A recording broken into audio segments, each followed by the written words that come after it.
Hello, hai, assalamualaikum, apa kabar good people? Terima kasih kepada kalian sudi klik video ini, sudi bergabung bersama channel ini. Dan kepada kalian yang belum bergabung bersama channel ini guys, silakan bergabung bersama channel ini jika kalian sudi guys.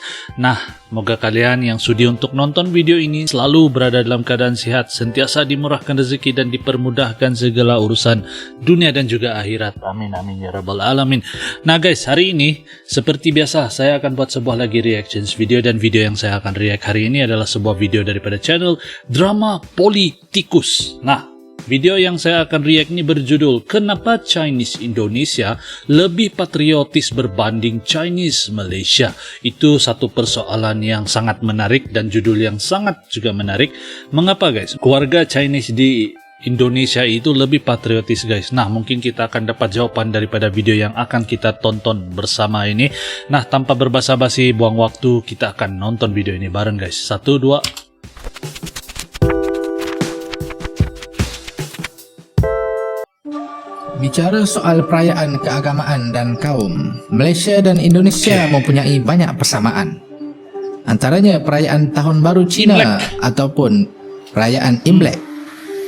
Namun yang membezakan antara Cina di Malaysia dengan kaum Tionghoa di Indonesia adalah pada penguasaan bahasa rasmi atau dalam bahasa Malaysia dipanggil bahasa kebangsaan. Ini menimbulkan banyak pertanyaan di kalangan orang Malaysia mengenai rahsia sukses Indonesia melakukan asimilasi antara penduduk pelbagai kaum. Tidak jarang yang menjadikan Indonesia, khususnya kaum Tionghoa di sana, sebagai contoh keturunan Cina atau Tionghoa yang cintakan negara dan tidak bersikap rasis. Yang nama saya Joni Matius, tapi saya biasa dipanggil Joni Lim. Saya dari veteran marinir dari Kesatuan Taifib. Saya keturunan Tionghoa, tapi tumpah darah saya Indonesia. Kalau mengikut statistik, di ASEAN, negara yang mempunyai warga negara berketurunan Cina terbesar adalah Indonesia. Betul. Dengan 7.6 juta.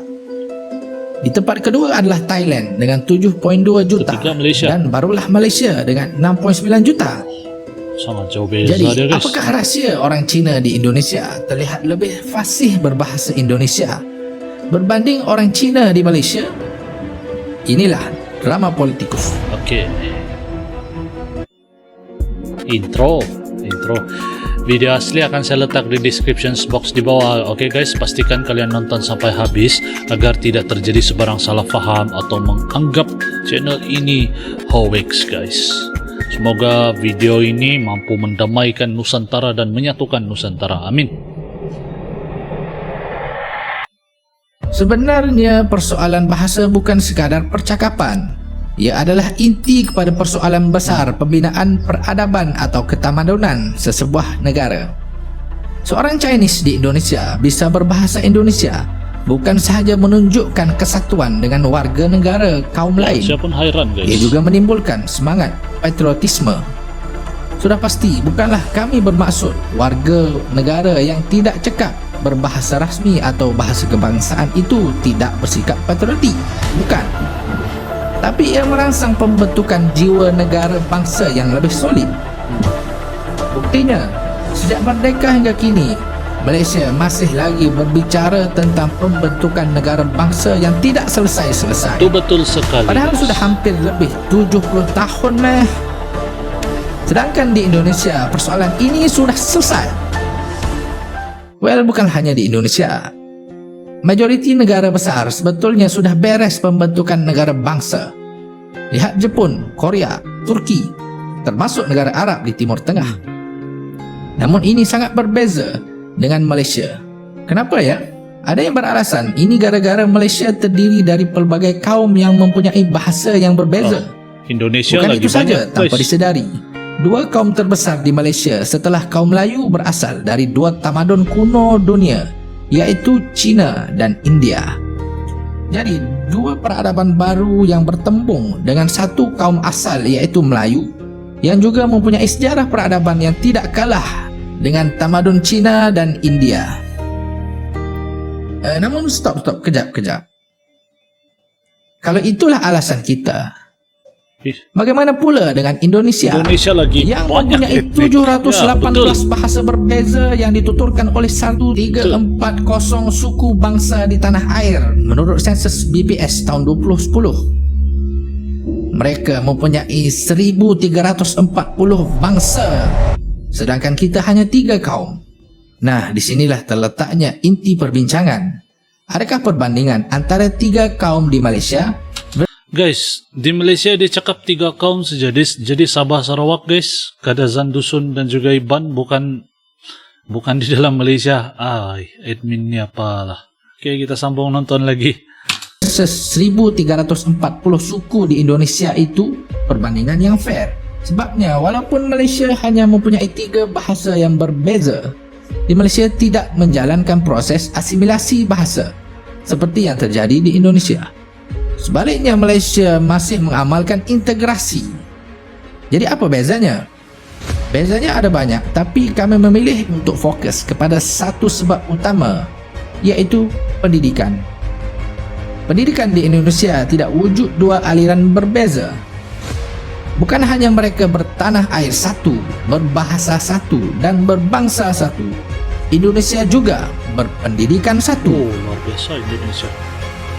Inilah yang disebut asimilasi tadi. Sementara di Malaysia, wujud 2 aliran pendidikan primer dari dulu sehingga kini.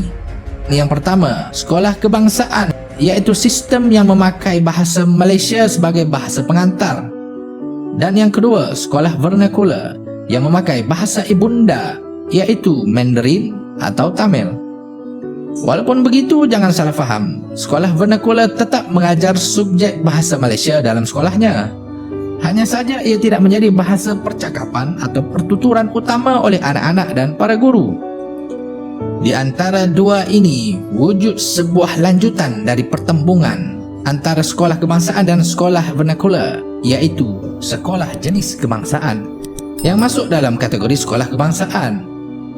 Ini menjadi alternatif kepada kaum-kaum tertentu dalam pendidikan. Sekolah jenis kebangsaan ini sama ada jenis kebangsaan Cina ataupun jenis kebangsaan Tamil. Sungguh pun begitu. Persoalannya adalah, adakah semua warga negara di Malaysia, terutama yang berbangsa Cina, fasih berbahasa Malaysia? Kajian dari Fakulti Pendidikan Universiti Putra Malaysia UPM terhadap 414 pelajar sekolah jenis kebangsaan Cina di Kuantan mendapati hanya 55.7% masih tidak fasih berbahasa Melayu. Guys. Walhal berdasarkan Perlembagaan 152, bahasa Malaysia adalah bahasa rasmi, manakala Akta 1963 dan 1967 mengangkat bahasa Melayu sebagai bahasa kebangsaan. Ini bermakna bahasa Malaysia bukan untuk bangsa Melayu sahaja, sebaliknya untuk sebuah bangsa Malaysia. Kalau di sekolah jenis kebangsaan pun tahap kemahiran bertutur bahasa Malaysia kurang dari 50%, apakah mungkin peratus ini meningkat ketika di universiti dan ketika di alam pekerjaan nanti? Tidak heran isu pendidikan dan sekolah sering menjadi modal politik di Malaysia. Sama ada pihak yang menentang seperti sebahagian parti-parti berasaskan Melayu, atau ada pihak yang menyokongnya seperti parti-parti kaum Cina di Malaysia. Sampai itu sudah, Malaysia tidak akan pernah maju jika hal ini sering menjadi permainan para politikus untuk mendapatkan kuasa, yang menjadi eksperimen dan uji kaji, dan diberikan harapan palsu adalah rakyat dan generasi-generasi baru yang akan mendiami Malaysia 10 tahun, 50 tahun, dan 100 tahun ke hadapan. Sebagai penutup, kemajuan sesebuah negara bergantung kepada jiwa sesebuah negara untuk dipersembahkan kepada dunia. Dan jiwa sesebuah negara ditentukan oleh jiwa sesebuah bangsa. Bangsa di sini bukanlah bangsa yang terpisah oleh sekat-sekat bahasa ataupun ras, tetapi bangsa Malaysia atau bangsa Indonesia. Bangsa sesebuah negara, negara bangsa. Bahasa jiwa bangsa menjadi kata-kata keramat yang masih lagi menjadi teori di Malaysia. Manakala kalimat dalam lirik lagu Indonesia Raya, bangunlah jiwanya, bangunlah badannya, sudah menjadi realiti di dalam masyarakat Indonesia. Betul. Katakanlah ketika Indonesia sudah menjadi 4 kekuatan besar ekonomi dunia, Malaysia terkial-kial dengan wacana dan diskusi pembentukan bangsa Malaysia dan isu-isu bahasa yang seharusnya sudah diselesaikan dari awal lagi. Nah guys, itu dia sebuah video daripada Drama Politikus, sebuah pembahasan yang luar biasa bagi saya. Jika dibandingkan Malaysia dengan Indonesia, Indonesia sudah lama menerapkan bahasa budaya bangsa ataupun bahasa jiwa bangsa, sedangkan di Malaysia masih lagi menjadi satu isu politik yang sentiasa dipolitikkan guys. Nah, ini video saya ini bukan video politik guys, tapi ini hanyalah hakikat yang kalian harus tahu, dan moga-moga terbukalah pandangan orang-orang Malaysia untuk berpikir lebih luas daripada ini, oke?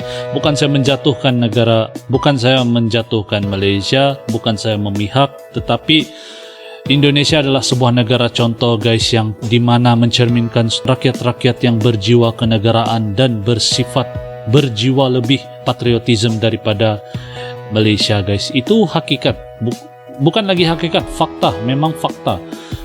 Dan seharusnya Malaysia mengambil contoh-contoh yang positif daripada Indonesia, di mana menyelesaikan isu yang masih lagi mencari-cari jawaban sehingga hari ini.